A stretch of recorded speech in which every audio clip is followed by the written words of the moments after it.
Ne me laisse pas seule avec mon père, dit la fillette de 8 ans à sa mère alors que celle-ci partait travailler. Soupçonneuse, la mère décide de se cacher dans la maison et découvre quelque chose qui lui glace le sang. Avant de commencer l'histoire, n'oubliez pas de laisser un like et de vous abonner à la chaîne pour voir plus d'histoires comme celle-ci. Les doigts de Merit Thorne hésitaient au-dessus du bouton « Envoyer », tandis que son autre main serrait son téléphone avec une force injustifiée. Le message était pourtant simple. En retard à l'hôpital, la circulation est terrible, j'arrive dans 20 minutes. Mais, comme tout ce qui concernait Kevin ces derniers temps, même un simple retard exigeait un choix minutieux des mots.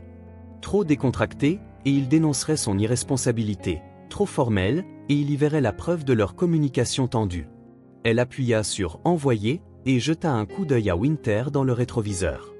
Sa fille était anormalement immobile sur la banquette arrière, ses petits doigts traçant des motifs sur sa boîte à déjeuner, faisant inlassablement le même mouvement circulaire. Merit avait remarqué l'apparition de ces comportements répétitifs ces derniers mois, de petites répliques de l'influence de Kevin qui lui nouaient l'estomac. « Mon petit trésor, ça va là derrière ?» demanda Merit, tâchant de garder un ton léger malgré la lourdeur qu'elle ressentait. Les doigts de Winter cessèrent leur danse circulaire. Dans le rétroviseur, Merit la vit passer par une succession de micro-expressions, quelque chose qu'elle faisait souvent ces derniers temps, comme si elle testait chaque réaction avant d'en adopter une. « Maman, est-ce que je dois vraiment y aller ?» La question resta en suspens tandis que Merit se garait dans l'allée de leur maison. Le soleil de fin octobre projetait de longues ombres sur leur modeste maison de style craftsman, recouvrant tout d'une pénombre prématurée. Leur voisine, Madame Chin, disposait soigneusement des décorations d'Halloween, chaque citrouille en plastique étant précisément espacée. Elle leur fit signe de la main et Merit lui répondit automatiquement, même si son esprit était encore concentré sur la question de Winter. « Chérie, c'est ton week-end habituel avec papa. Il a préparé ? S'il te plaît ?» La voix de Winter se brisa, laissant percer quelque chose qui transperça sa retenue habituelle. « Ne me laisse pas seule avec lui. » La main de Merit se figea sur le levier de vitesse. Elle se tourna lentement, faisant face à sa fille. Winter avait les mêmes yeux vert perçants que Kevin, mais là où lui affichait souvent une intensité calculée, ceux de Winter étaient écarquillés, animés de quelque chose qui fit hurler l'instinct maternel de Merit. « Winter, est-ce que papa ?» Elle s'interrompit, cherchant bien ses mots. « Il s'est passé quelque chose chez papa ?» La lèvre inférieure de Winter trembla. « Il est différent quand tu n'es pas là. »« Pas !» Elle chercha ces mots avec un vocabulaire d'une maturité que Merit n'avait pas remarqué jusqu'alors. Pas en colère, différent. Il observe, différemment. Le téléphone de Merit vibra, Kevin. La circulation s'est fluidifiée sur Milton Avenue il y a 4 minutes. Évidemment qu'il surveillerait l'état du trafic. Elle l'imaginait dans son bureau méticuleusement ordonné, entouré d'écrans affichant des applications de circulation et la météo, probablement aussi les plannings de ses gardes à l'hôpital. Cette image lui rappela un souvenir. La fois où elle l'avait trouvé à 3 heures du matin, durant leur mariage, penchée sur une multitude de feuilles de calcul, analysant ses heures supplémentaires, toutes classées par couleur selon le service et la gravité des cas. « Winter, j'ai besoin que tu m'expliques exactement ce que tu entends par « observer différemment ». Les doigts de Winter reprirent leur tracé circulaire sur la boîte à déjeuner, mais son regard resta fixe. Il a maintenant une pièce spéciale, avec plein de papiers et de photos de toi, surtout. Il me fait l'aider à les organiser parfois. Il dit qu'on bâtit un dossier pour découvrir la vérité. Elle déglutit. Il me fait noter tout ce qu'on fait chez toi, chaque fois que tu es en retard, chaque fois que tu regardes ton téléphone. Il a des cahiers spéciaux rien que pour ça. Le téléphone de Merit vibre de nouveau, Kevin. Winter a cours de danse demain, elle a besoin de bien se reposer. Réponds, s'il te plaît. Les éléments commençaient à s'emboîter. La réticence récente de Winter à tenir un journal intime, son obsession pour la ponctualité, la façon dont elle rangeait ses jouets en rang parfaitement alignés, autant de signes de plus en plus marqués de la compulsion de Kevin à chacun de ses week-ends. Merit prit une décision. « Mon petit cœur, voici ce qu'on va faire. Je vais envoyer un message à papa pour lui dire que tu ne te sens pas bien et... » « Il voudra une preuve, » l'interrompit Winter, avec une voix bien plus mûre que ses 8 ans. « Il veut toujours une preuve maintenant. Alors on va lui en donner une. » Merit sortit son téléphone, prit une photo du visage pâle de Winter, puis rédigea un message. « Winter fait de la fièvre, je l'emmène aux urgences par précaution. Je te tiens au courant. » La réponse fut immédiate. « Dans quel service d'urgence ? Je te rejoins. J'ai compilé une liste de ces symptômes sur les 72 dernières heures, PDF joint avec ces variations de température ce mois-ci. Les doigts de Merit se crispèrent sur le volant. Nouveau plan, murmura-t-elle plus pour elle-même que pour Winter. On rentre à la maison, mais j'ai besoin que tu me fasses confiance pour quelque chose, d'accord? Winter acquiesça. Ses doigts cessèrent enfin leur mouvement circulaire. On va faire semblant que je pars travailler. Il faut que je voie, commença Merit, se rendant compte qu'elle devait protéger Winter de toute l'ampleur de ses soupçons. J'ai besoin de comprendre ce qui t'inquiète vraiment. En entrant dans le garage, Merit réfléchissait déjà à la logistique. Appeler Adra pour qu'elle documente tout légalement, installer des caméras, effectuer des enregistrements. Elle faillit rire devant l'ironie de la situation, elle se préparait à rassembler des preuves exactement comme Kevin. Mais alors que l'obsession de ce dernier consistait à la détruire, la sienne était née d'un besoin désespéré de protéger sa fille. La petite voix de Winter la ramena à la réalité. Il va le savoir, maman. Il sait toujours tout. Merit coupa le moteur et se tourna vers sa fille. Pas cette fois, mon petit cœur. Cette fois, on va être plus malin. Elle écarta doucement une mèche de cheveux du visage de Winter, remarquant comment sa fille s'empressa de la remettre en place pour qu'elle soit symétrique des deux côtés. Mais j'ai besoin que tu sois courageuse et que tu me racontes tout. Absolument tout ce qui te paraît anormal quand tu es avec papa. Tu peux faire ça? Le regard de Winter se porta sur la maison, puis revint vers Merit. Il a un grand tableau, murmura-t-elle, un très grand, avec toutes tes erreurs. Il me fait l'aider à en trouver d'autres. Sa voix baissa encore d'un ton. Il dit qu'une fois qu'on en aura assez, j'irai vivre avec lui pour toujours et que tu seras toute seule, comme tu l'as laissé tout seul. Merit sentit un frisson lui parcourir l'échine, mais sa résolution se raffermit. Elle attira Winter contre elle et sentit son petit cœur battre aussi vite que le sien. À travers la fenêtre du garage, elle apercevait Madame Chin, toujours occupée à disposer ses citrouilles. Leurs ombres semblaient toutes converger vers sa maison. Merit avait toujours eu la fierté d'être observatrice, une qualité qui faisait d'elle une bonne infirmière, mais elle avait négligé de repérer ces signaux dans sa propre maison, avec sa propre fille. Plus maintenant. Allons à l'intérieur, dit-elle doucement, et après, maman va faire des appels très importants. En fermant la porte derrière elle, Merit sentit son téléphone vibrer une dernière fois. Kevin, liste compilée des services d'urgence recommandés dans un rayon de 16 km, classés selon les temps d'attente et l'expertise pédiatrique. J'arrive au mieux classé dans 15 minutes. J'attends un rapport complet sur l'état de Winter. Elle coupa la sonnerie et verrouilla la porte.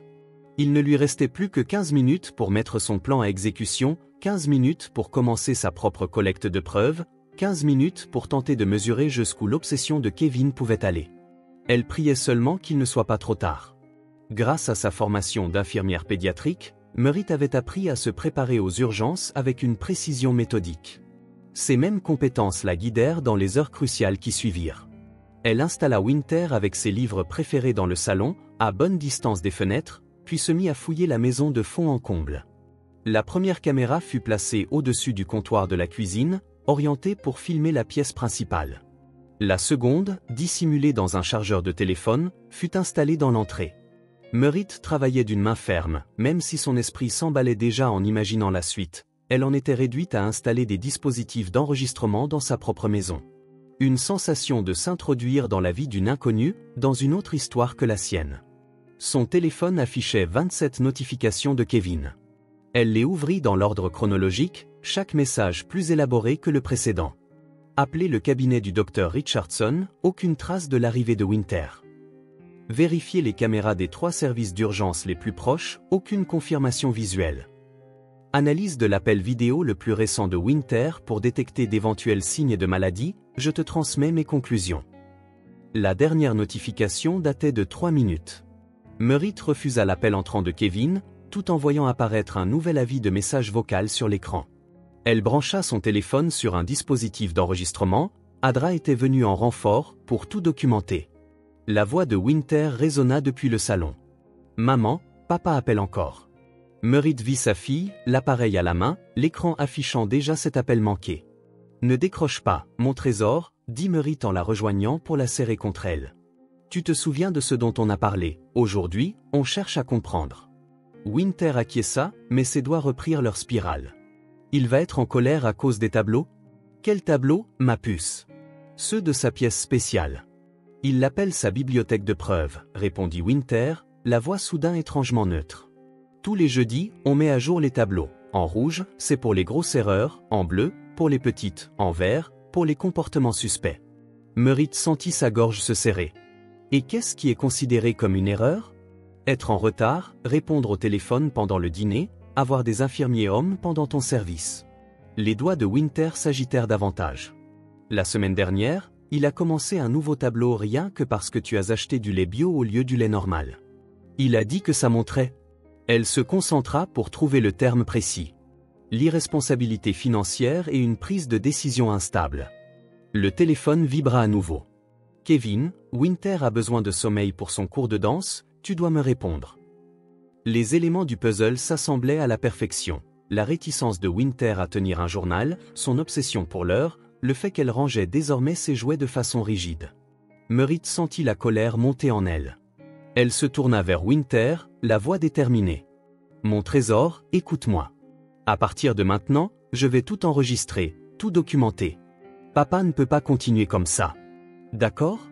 Winter hocha la tête, mais ses yeux trahissaient sa peur. Il sait toujours comment faire, maman. Il dit qu'il a un ami qui l'aide à trouver la vérité, qu'il peut tout obtenir. Il l'appelle son « trouveur de vérité ». Il dit qu'il va découvrir tous tes secrets pour me protéger. Le téléphone s'illumina d'un nouveau message de Kevin, « Rendez-vous avec le détective demain, pour étendre la surveillance. » La sécurité de Winter est la priorité absolue. Merritt serra les dents. Elle se rappela cette impression d'être épiée durant ses dernières gardes à l'hôpital, les véhicules inconnus sur le parking. Elle avait cru à de la paranoïa. Une erreur fatale. Maman? La voix de Winter tremblait. Il y a autre chose à propos de la pièce spéciale. Quoi donc, ma puce? Parfois, tard le soir, quand il croit que je dors, je l'entends parler aux photos de toi. Il fait des plans. Elle recommença ses spirales du bout des doigts. Il y a un grand calendrier avec des dates marquées en rouge. Il l'appelle le compte à rebours. Le téléphone de Merritt se remit à vibrer sans arrêt, alors qu'une série de messages de Kevin se succédaient. Par la fenêtre de la cuisine, elle aperçut Madame Chin au téléphone, probablement en train de parler avec Kevin. Le piège était en train de se refermer. Winter, je dois savoir quelque chose sur ces dates. Il compte quoi exactement? Le regard de sa fille se fit fuyant. Des larmes perlaient dans ses yeux. Le jour où il gagne. Le jour où il prend tout de toi, comme tu lui as tout pris, dit-il. Il a tout préparé, chaque détail. Merritt sentit un frisson la parcourir. Par la fenêtre, elle apercevait maintenant plusieurs voisins sur leur perron, le téléphone à la main. Le réseau de Kevin s'étendait, son récit se propageait. Un dernier message s'afficha alors sur le téléphone de Merritt, rendez-vous avec le détective privé confirmé. Discussion sur l'extension de la surveillance. La sécurité de Winter est la priorité. Tout se termine maintenant, Merritt. Absolument tout. Merritt étreignit Winter un peu plus fort, l'esprit parcourant déjà toutes les issues possibles. Elle avait cru se préparer au pire, mais ce qu'elle découvrait la dépassait, ce n'était pas qu'une guerre pour la garde de Winter, ni même une simple revanche. C'était une obsession dans sa forme la plus pure, méthodique, inlassable, dévastatrice, et elle ne faisait que commencer.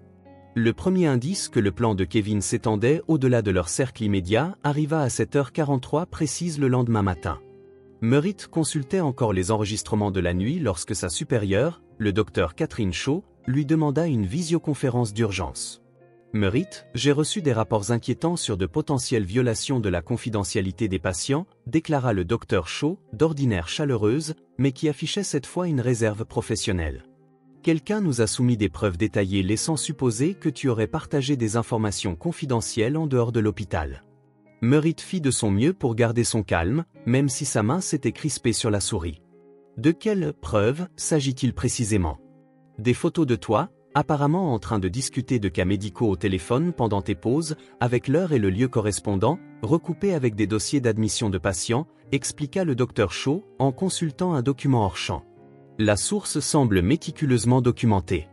Merritt reconnut aussitôt la méthodologie de Kevin. Cette précision quasi obsessionnelle qui autrefois l'avait rendu si performant comme promoteur immobilier, désormais tournée contre elle. Catherine, je dois t'expliquer ma situation familiale actuelle. Elle s'interrompit, car un nouveau mail venait d'arriver. La DRH de l'hôpital l'informait d'une convocation immédiate pour un entretien, tandis qu'un message de Kevin s'affichait sur son téléphone, la responsabilité commence par l'intégrité professionnelle. Winter mérite une mère qui respecte les limites. Winter, qui était occupé à dessiner sur la table de la cuisine, leva les yeux. Il a commencé la partie travail, c'est ça? Demanda-t-elle d'une voix à peine audible. Il a dit que ce serait le premier domaine à attaquer, parce que c'est là où tu te sens en sécurité. Le téléphone de Merit vibra encore, avec un nouveau message. Rendez-vous avec la direction de l'hôpital à 14 h, preuve détaillée de tes fautes professionnelles. L'avenir de Winter exige une action décisive. Chaque attaque était précisément coordonnée. Des plaintes contre elle, des enquêtes en interne, des collègues inquiets. Son monde professionnel si durement construit était sur le point de s'effondrer comme un château de cartes. Winter commença à aligner ses dessins sur la table, formant un schéma d'une exactitude déconcertante. « Papa a un tableau comme ça », fit-elle remarquer. Il l'appelle la matrice de domination. Chaque case est un morceau de ta vie qu'il doit contrôler. Merit écarta l'ordinateur portable pour appeler immédiatement Adra Patel, qui attendait ce moment. « J'ai déjà préparé une requête préliminaire », l'informa Adra. Le comportement de Kevin est clairement un harcèlement calculé. On peut s'en servir contre lui. Merit contacta ensuite le docteur Sage Blackwood, la psychologue qui avait discrètement évalué Winter. « Il faut qu'on accélère les choses », expliqua Merit. Kevin franchit des paliers de plus en plus graves. De son côté, Winter écoutait en silence, dessinant des formes géométriques toujours plus rigides. « Papa a un dossier pour chacun de tes collègues », reprit Winter. Le docteur Evans est en dossier rouge parce que papa dit que c'est une menace majeure, l'infirmière Rodriguez est en jaune parce qu'elle te remplace pendant tes pauses, et même la dame de la cafétéria est répertoriée parce qu'elle te laisse prendre du café en plus. Le téléphone de Merit vibra à nouveau, l'administration de l'hôpital s'intéresse beaucoup à ta relation avec le docteur Evans. Les enregistrements de vidéosurveillance laissent supposer un manque de professionnalisme. Winter mérite de meilleurs modèles. Le plan devenait clair dans l'esprit de Merit. Non seulement Kevin la surveillait, mais il établissait la cartographie de tout son réseau professionnel, mettant en évidence chaque lien pour en faire une faiblesse potentielle. L'enquête de l'hôpital n'était que la première pièce d'une longue suite de dominos stratégiquement alignés. Une destruction méthodique et minutieuse. Il a aussi toutes sortes de cartes de visite, précisa Winter, alignant sa propre série de crayons, comme si elle reproduisait le fonctionnement mental de Kevin. Des gens qui peuvent l'aider à rétablir l'ordre. Des détectives privés, des journalistes, des administrateurs de l'hôpital. Il les appelle son équipe de « correction ». Un nouvel email anonyme arriva dans la boîte de Merit, adressé à l'ordre des infirmiers, accompagné de centaines de pages de « preuves » dénonçant sa conduite irresponsable. Sur l'écran de surveillance, elle vit encore une voiture inconnue qui passait au ralenti devant chez elle, semblant prendre des photos. « Maman », reprit Winter d'une voix qui se faisait plus faible, « papa dit qu'une fois que tu perdras ton travail, je devrai vivre avec lui parce que tu ne pourras plus t'occuper de moi. Il dit que c'est inévitable, comme la gravité. » Le téléphone de Merit vibra pour un dernier message de Kevin, première rencontre fructueuse avec la direction de l'hôpital. Le compte à rebours est enclenché. « Souviens-toi, Merit, tu m'as appris la perte, je t'enseigne les conséquences. » Merit vit encore une voiture inconnue passer au ralenti, occupant visiblement en train de les prendre en photo. La réputation professionnelle de Merit, forgée au prix de longues années de dévouement, était en train d'être détruite par la même minutie qui avait autrefois fait la réussite de Kevin. Seulement, en voyant Winter dessiner ces figures parfaites qui témoignaient de l'obsession grandissante de son père, Merit comprit qu'elle pouvait retourner cette exactitude contre lui. Car Kevin, à force de vouloir la détruire point par point, laissait derrière lui son propre schéma de comportement, soigneusement documenté. Le téléphone vibra encore pour lui rappeler son rendez-vous avec la direction de l'hôpital. Mais Merit attrapa déjà son ordinateur. Il était temps de montrer à Kevin qu'elle aussi pouvait enregistrer et analyser des schémas.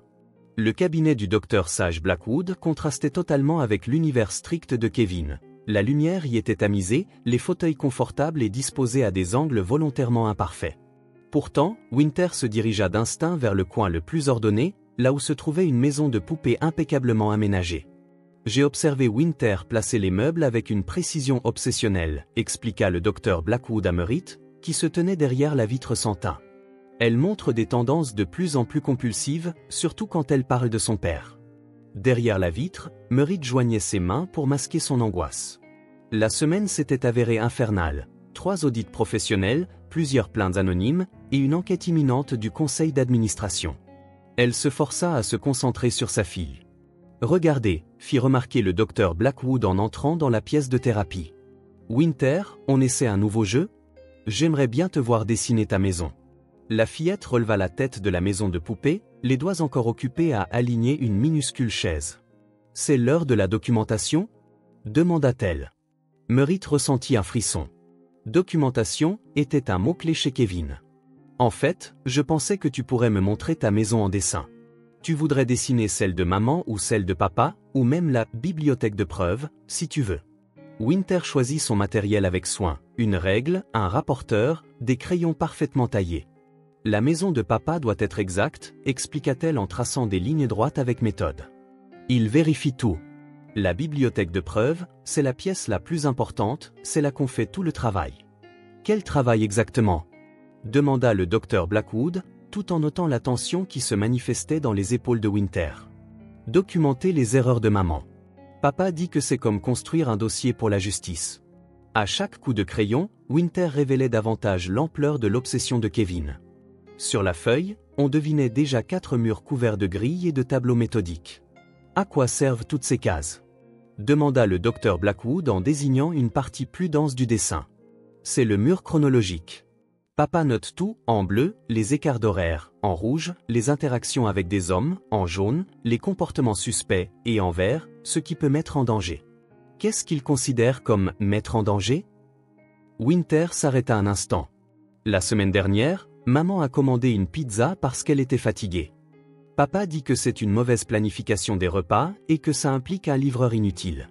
Ça a pris 3 points verts parce que le livreur était un homme. Le docteur Blackwood hocha la tête et prit d'autres notes. Et qu'est-ce que tu ressens quand tu aides papa à faire ça ? Je me sens en sécurité, répondit Winter sans hésiter, puis, plus faiblement, et en même temps, j'ai peur. La main de Winter commença à trembler quand elle traça un nouveau mur, si bien qu'elle sortit immédiatement la gomme pour corriger la moindre imperfection. Parle-moi un peu de ces photos sur les murs, reprit le docteur Blackwood. Il y a des photos de maman, travail, erreurs, vie sociale, tout. Papa les classe en catégories, travail incorrect, infraction sociale, échecs parentaux. Depuis la vitre, Merritt sentait son cœur se serrer. Elle voyait Kevin, tard la nuit, organiser ces mêmes dossiers, revivre cette méticulosité dévoyée. La voix de Winter reprit, mécanique. Il dit toujours que les erreurs de maman doivent être répertoriées. Une preuve mal documentée gâche tout le plan. Que se passe-t-il si tu ne documentes pas correctement ? Winter arrêta complètement de dessiner. Papa dit que les erreurs contaminent les preuves et que des preuves contaminées ruinent tout. La semaine dernière, j'ai oublié de noter les vêtements que maman portait en me déposant à l'école. Papa m'a obligé à rester 3 heures dans la bibliothèque pour m'entraîner à mieux observer. Le téléphone de Merritt clignota d'un nouveau message, j'ai remarqué que les lacets de Winter étaient mal faits lors du dernier ramassage. Nouvelle preuve de négligence parentale. Le docteur Blackwood conclut la séance, mais Winter semblait incapable de s'arrêter, retouchant sans cesse ses lignes pour les rendre parfaitement droites.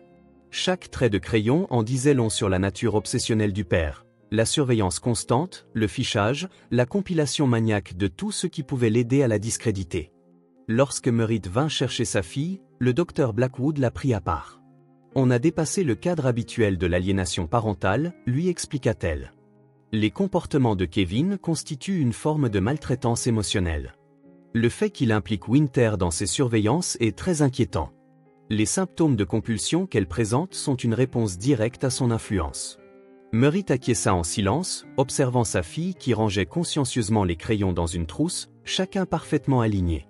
« Vous pouvez tout documenter pour le tribunal » demanda Merritt. « C'est déjà en cours » répondit le docteur Blackwood.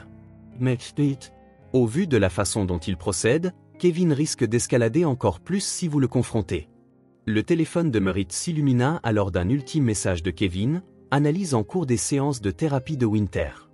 J'ai noté le manque de discipline structurelle dans le cabinet du docteur Blackwood. Enquête sur sa compétence professionnelle. L'objectif de Kevin s'élargissait encore, il ne s'attaquait plus seulement à Merritt, mais aussi à quiconque pouvait la soutenir. En voyant Winter aligner une dernière fois les meubles de la maison de poupée, Merritt comprit qu'elle disposait cependant d'un outil essentiel, un témoignage et une expertise médicale établissant la manipulation psychologique de Kevin.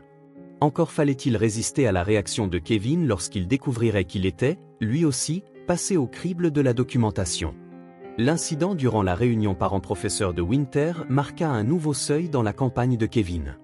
Son enseignante, mademoiselle Eleanor Feinstein, avait convoqué les parents pour évoquer les changements inquiétants dans le comportement de Winter, notamment son approche de plus en plus rigide envers les devoirs. Merritt arriva en avance. Sur le bureau de mademoiselle Feinstein trônait le dernier contrôle de maths de Winter. Chaque calcul était d'une précision quasi mécanique, mais les marges contenaient un système de suivi du temps passé sur chaque problème. Winter a développé une préoccupation inhabituelle pour la documentation, expliqua mademoiselle Feinstein en montrant les annotations marginales. Elle refuse de rendre le moindre devoir sans enregistrer plusieurs données sur la façon dont elle l'a réalisé. Kevin arriva à l'heure pile, muni d'une serviette en cuir remplie de documents. J'ai préparé une analyse complète de la performance scolaire de Winter, annonça-t-il en sortant des chemises classées par couleur. J'ai relevé des tendances inquiétantes dans ses devoirs quand elle est chez sa mère. Tandis que mademoiselle Feinstein tentait de recentrer le débat sur l'état émotionnel de Winter, Kevin commença à déployer sa paperasse, photos de Merritt, relevés précis de ses horaires de travail, extraits d'appels téléphoniques. Monsieur Thorne, intervint mademoiselle Feinstein, ce niveau de surveillance est très anormal. Tout doit être documenté, insista Kevin. L'influence négative de Merritt se voit dans ses statistiques. Voyez ce graphique, les lacunes de structure entre telle et telle période. Le moment bascula lorsque mademoiselle Feinstein montra la rédaction de Winter, intitulée « La pièce qui observe », où la fillette décrivait les pratiques obsessionnelles d'un père qui traque son ex-femme, à travers le regard d'un enfant apeuré. La réaction de Kevin fut immédiate. Cet exercice encourage la pensée non structurée. Il faut le corriger au plus vite, dit-il en sortant des dossiers supplémentaires. Les photos de Merritt se retrouvèrent étalées sur le bureau. Winter, qui venait d'entrer pour participer à la réunion, les vit et se figea. Aussitôt, elle se mit à ranger les documents de Kevin de manière parfaitement symétrique. Winter a un formulaire d'évaluation à remplir aujourd'hui, déclara Kevin en ouvrant à nouveau sa serviette. Il faut tout noter pour la bibliothèque de preuves. Ce terme, bibliothèque de preuves, déclencha aussitôt chez Winter un discours automatique sur les dates et heures des infractions de Merritt. Sa voix ressemblait à celle d'un petit robot. Mademoiselle Feinstein regardait la scène, interloquée, tandis que Merritt tentait d'interrompre sa fille. « Mon trésor, tu n'as pas besoin de... » Interférence dans la procédure de documentation, coupa Kevin, notant quelque chose dans son carnet. Merritt sape les méthodes d'observation structurée. De plus en plus angoissée, Winter accéléra le mouvement pour aligner parfaitement les feuilles. Mais elle en déplaça une de travers et se crispa. « Papa, je suis désolé, je vais la remettre bien. S'il te plaît, ne m'oblige pas à retourner dans la bibliothèque ce soir. » Ces mots poussèrent immédiatement mademoiselle Feinstein à solliciter la conseillère d'orientation et à contacter les services de protection de l'enfance. Kevin réagit en brandissant encore plus de dossiers, avec des analyses détaillées des résultats scolaires de Winter dans chacun des deux foyers. Pour la première fois, Merritt put constater, sous les yeux de professionnels, à quel point le comportement de Kevin était obsessionnel, et comment il contraignait Winter à participer à cette surveillance. Le vernis de contrôle presque parfait de Kevin commençait à se fissurer sous le regard des enseignants et conseillers, qui se mirent à consigner tout ce qu'ils voyaient. La réunion s'acheva sur l'injonction de la conseillère scolaire d'organiser de toute urgence une évaluation psychologique pour Winter et sur un constat alarmant concernant l'influence néfaste de Kevin. Furieux, Kevin se remit à noter méthodiquement le nom de chaque intervenant, manifestement décidé à les inclure dans son réseau de surveillance grandissant. En quittant l'école, Merritt reçut un énième message de Kevin, le personnel de l'école rejoint la liste des paramètres d'enquête. Leur ingérence sera documentée et sanctionnée. Winter marchait à côté de sa mère, mesurant chacune de ses foulées. « Papa va tout mettre dans son grand calendrier, murmura-t-elle. Ça va prendre plein de cases rouges. » Un dernier message de Kevin apparut sur le téléphone de Merritt, cette fois adressé également au Dr Blackwood, rapport scolaire reçu. Les événements de la réunion parents-professeurs confirment l'instabilité de Merritt. Mesures nécessaires imminentes. La guerre méthodique que livrait Kevin prenait encore de l'ampleur, visant à isoler Merritt de toute forme de soutien, et à faire de Winter à la fois sa complice et sa victime. Mais, pour la première fois, il avait exposé son comportement devant des témoins officiels. Et tout indiquait qu'il commençait à perdre le contrôle total de son récit. Avancer avec la modification d'urgence de la garde. La réunion parents-enseignants était devenue un point de bascule, fournissant une documentation officielle du comportement obsessionnel de Kevin en provenance de multiples sources professionnelles. Son besoin de contrôler et de tout documenter avait finalement commencé à se retourner contre lui, créant un dossier de sa manipulation psychologique qui ne pouvait plus être ignoré. Alors que Merritt rentrait chez elle, elle remarqua moins de véhicules de surveillance que d'habitude. Peut-être que Kevin était trop occupé à documenter le personnel de l'école pour maintenir son protocole habituel d'observation. C'était une petite faille dans son système parfait, mais cela suggérait quelque chose de crucial. Son obsession commençait peut-être à s'étirer au point de ne plus pouvoir tout contrôler. L'enquête systématique sur les activités commerciales de Kevin révéla un schéma qui dépassait de loin son obsession pour Merritt. La détective Rowan présenta ses découvertes dans le salon de Merritt, étalant la documentation sur la table basse pendant que Winter était à sa séance de thérapie imposée par le tribunal. Les projets immobiliers de Kevin montrent la même obsession pathologique du contrôle, expliqua la détective en pointant les dossiers financiers couvrant la dernière décennie.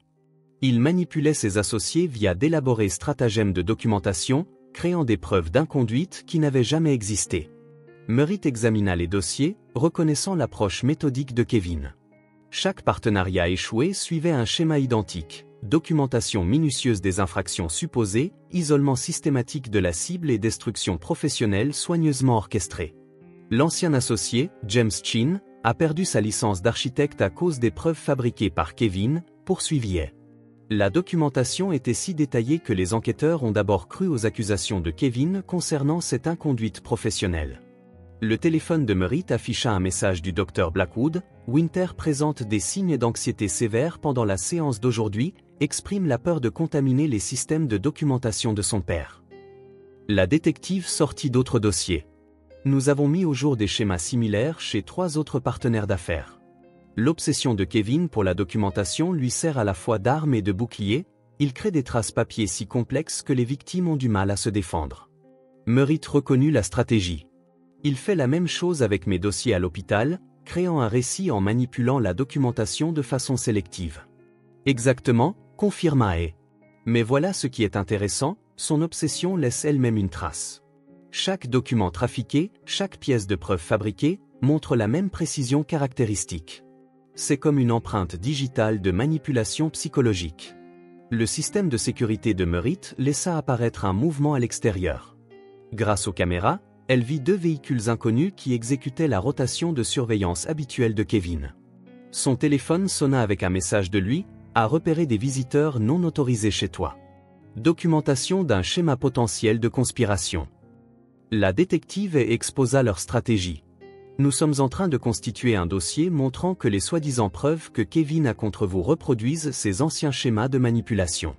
La constance de sa méthodologie se retourne en fait contre lui. Le téléphone de la détective s'illumina avec un message urgent. Kevin avait commencé à enquêter sur ses antécédents, tentant de discréditer son rôle dans l'affaire. Son comportement prévisible fournissait de nouvelles preuves de sa stratégie systématique pour détruire toute menace perçue. Merritt reçut un autre message du Dr Blackwood. Winter a encore dessiné la bibliothèque de preuves aujourd'hui, avec des plans d'extension détaillés. Elle craint que les systèmes de documentation de Kevin ne ciblent bientôt de nouvelles personnes. Elle montra des photographies des anciennes victimes de Kevin, associés, collègues, voire son ancien thérapeute. Chaque dossier illustrait son évolution, passant d'un développeur prospère à un manipulateur avéré, utilisant la documentation à la fois comme arme et comme justification. Son schéma s'aggrave, remarqua en indiquant des analyses chronologiques. Chaque nouveau ciblage s'accompagne de systèmes de documentation plus élaborés. Avec vous, il est arrivé à un niveau jamais atteint de surveillance et de collecte de données.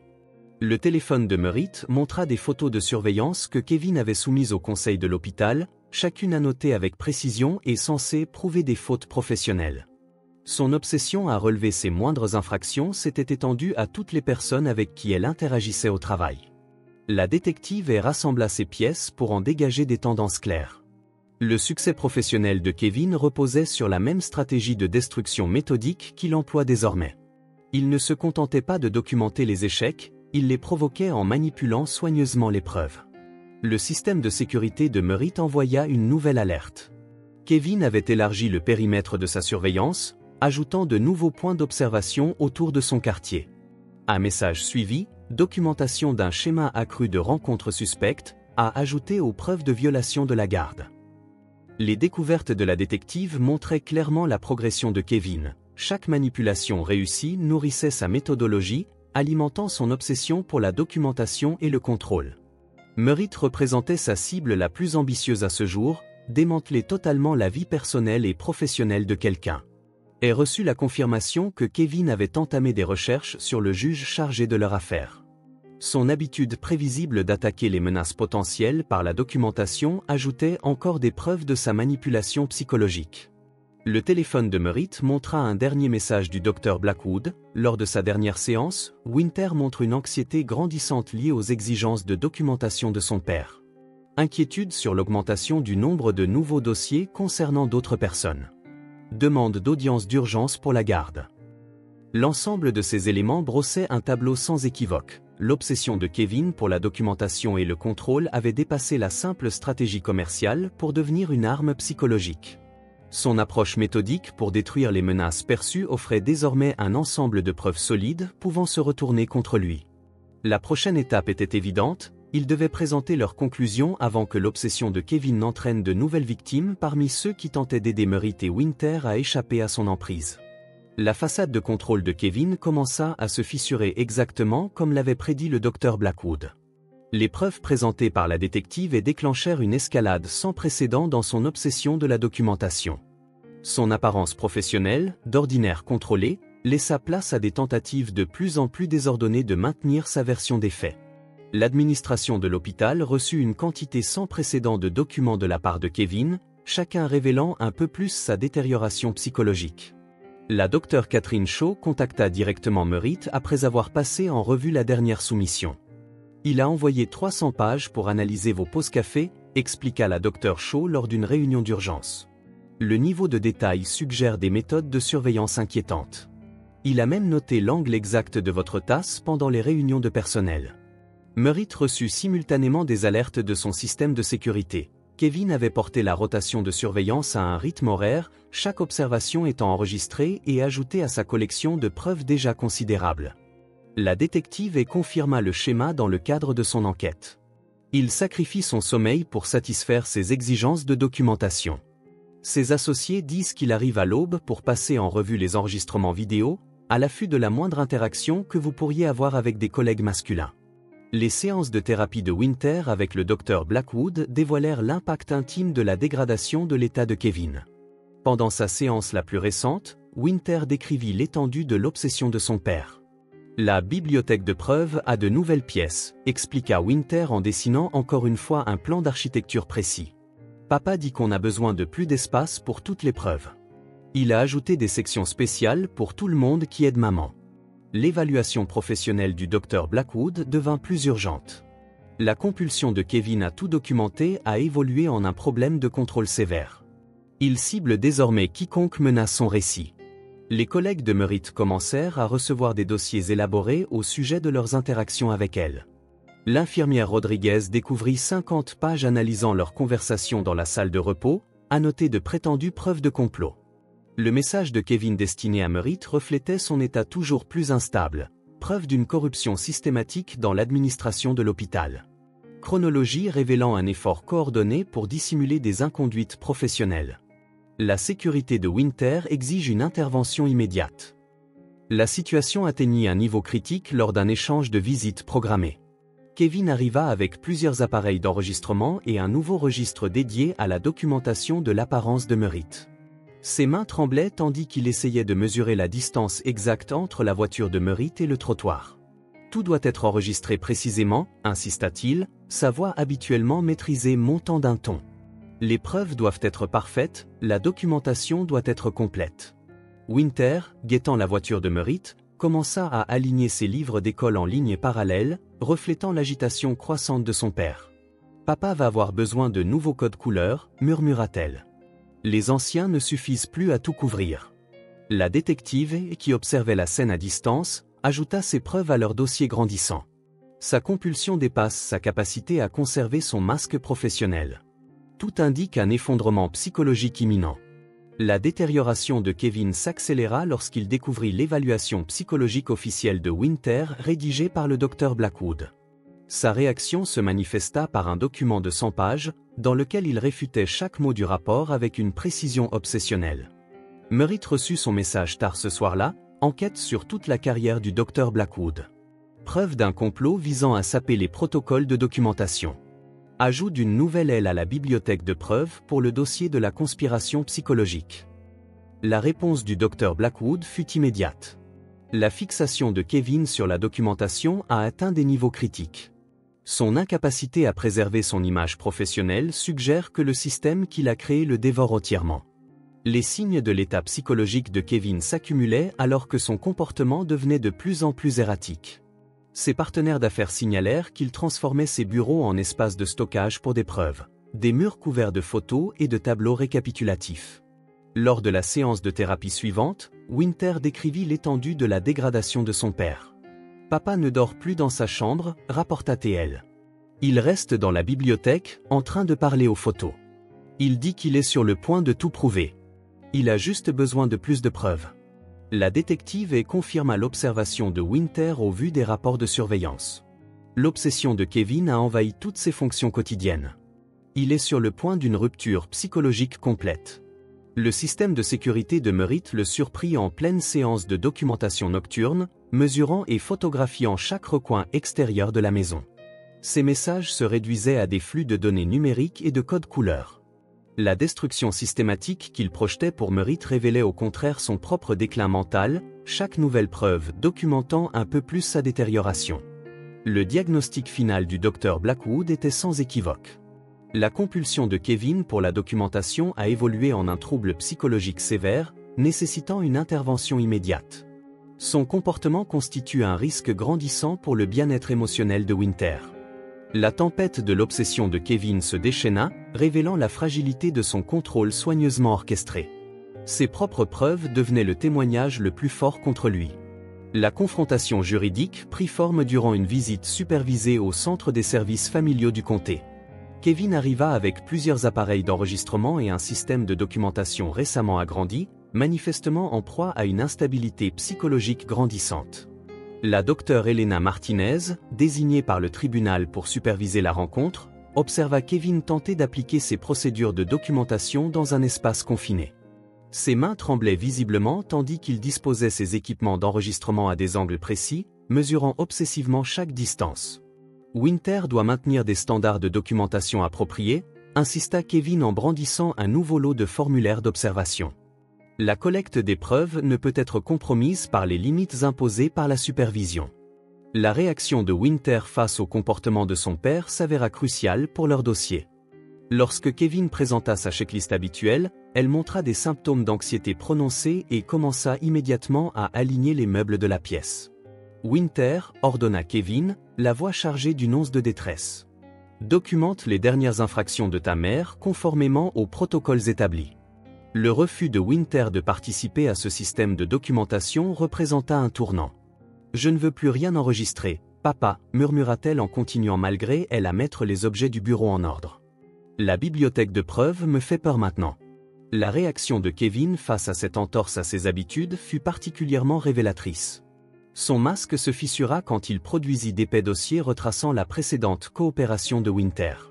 « La documentation doit être maintenue », s'écria-t-il, sa voix montant. Il étala alors ses papiers sur le sol de la salle de visite. Chaque interaction nécessite une collecte de preuves appropriées. Le système ne peut pas survivre sans une intégration complète des données. La docteure Martinez intervint lorsque Kevin tenta de mesurer l'angle d'assise de Winter à l'aide d'outils d'architecture. Son rapport professionnel sur l'incident ajouta une preuve supplémentaire de la dégradation psychologique de Kevin. La détective, qui surveillait la situation, nota l'incapacité grandissante de Kevin à maintenir la rigueur méthodique qu'il avait caractérisée jusque-là. Son système de documentation, autrefois un outil de domination, s'était mué en un maître exigeant qui le contrôlait désormais.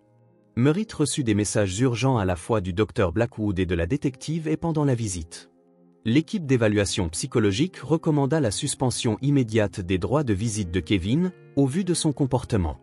La réaction de Winter face à l'état de son père fut particulièrement déterminante. « Papa n'arrête pas de dire qu'il a besoin de plus de preuves », confia-t-elle à la docteure Martinez après que Kevin eut tenté longuement de documenter la position de sa fille. Mais la bibliothèque de preuves ne sert plus à prouver quoi que ce soit, c'est pour figer les choses, pour que tout s'arrête. Le dernier message de Kevin à Merritt ce soir-là révélait l'étendue de son désarroi. Protocole de documentation compromis par les exigences de supervision. Collecte de preuves incomplètes. L'intégrité du système exige la restauration immédiate de paramètres d'observation sans restriction.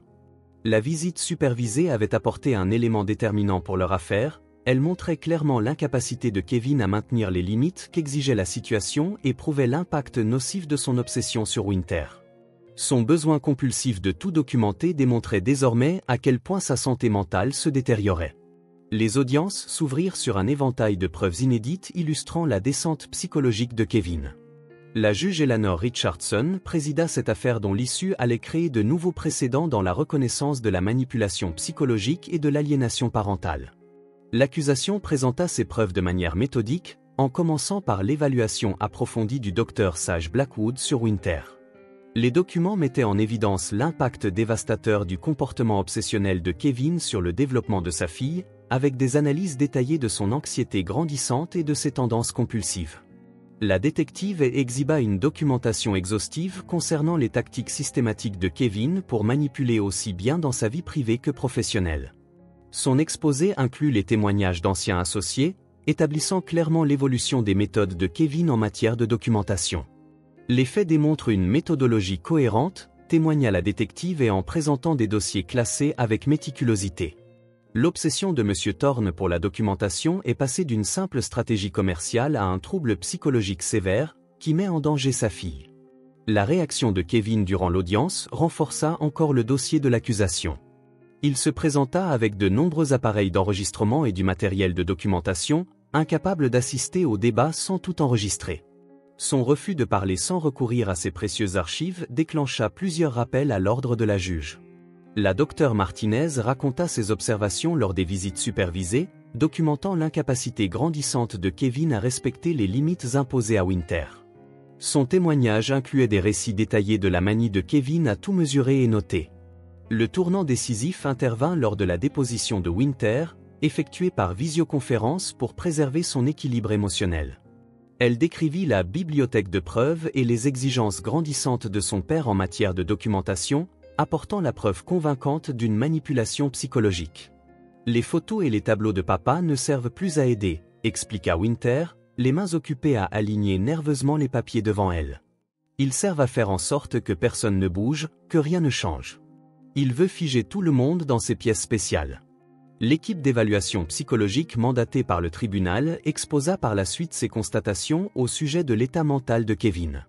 Ils décrivirent des tendances obsessionnelles compulsives sévères, aggravées par un profond sentiment d'abandon, se traduisant par des comportements de contrôle dangereux.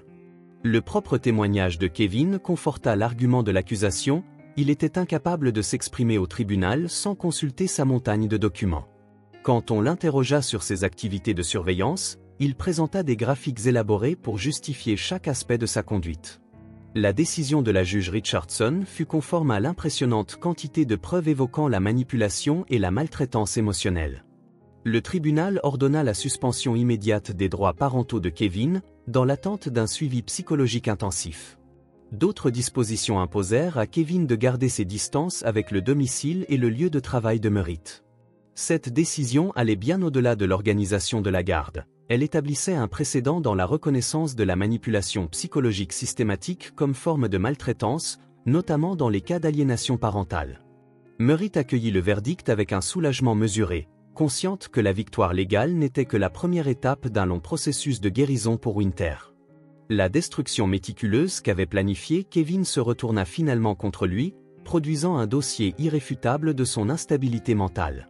Un an après la décision de justice, Merritt constata l'ampleur des changements dans leur vie depuis le coin ensoleillé de sa nouvelle cuisine. La documentation systématique de leur rétablissement, désormais assurée par le Dr Blackwood, montrait les progrès importants dans la guérison de Winter face à la manipulation psychologique de son père. Cette transformation se traduisait par de petits détails. Les devoirs scolaires de Winter ne présentaient plus les méthodes de documentation rigides qui les caractérisaient jadis. Ses dessins, fièrement affichés sur le réfrigérateur, révélaient une créativité plus libre, ses motifs géométriques laissant peu à peu place à des formes plus fluides. Le dernier rapport du Dr Blackwood soulignait des améliorations significatives dans l'état émotionnel de Winter.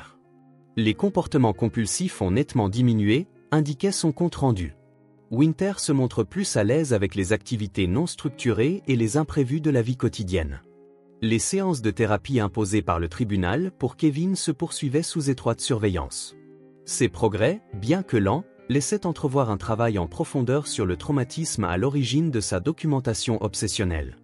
Selon son équipe de soins, la bibliothèque de preuves avait été démantelée dans le cadre de son traitement. La vie professionnelle de Merritt s'était stabilisée après que le conseil d'administration de l'hôpital eut officiellement reconnu les manipulations de Kevin. La Dr Catherine Shaw publia un communiqué officiel disculpant Merritt de toutes les allégations montées de toutes pièces, les attribuant aux manigances psychologiques de Kevin.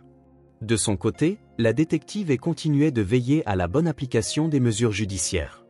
Ces rapports confirmaient que Kevin respectait les distances imposées et les restrictions sur les contacts.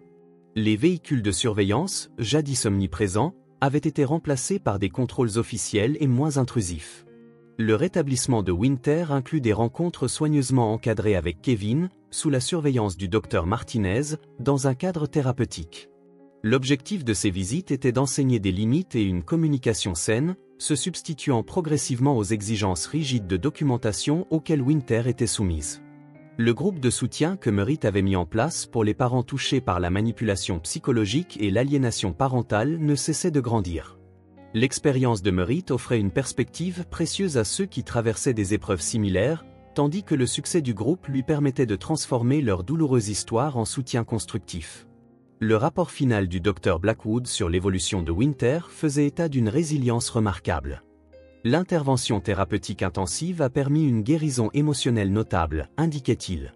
Winter présente désormais des comportements adaptés à son âge et maintient un lien équilibré avec chacun de ses parents.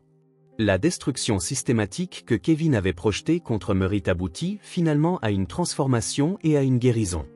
La documentation minutieuse de leur processus de rétablissement, désormais menée dans un cadre thérapeutique approprié, racontait une histoire de courage et de renaissance. Merritt recevait régulièrement des nouvelles des progrès de Kevin.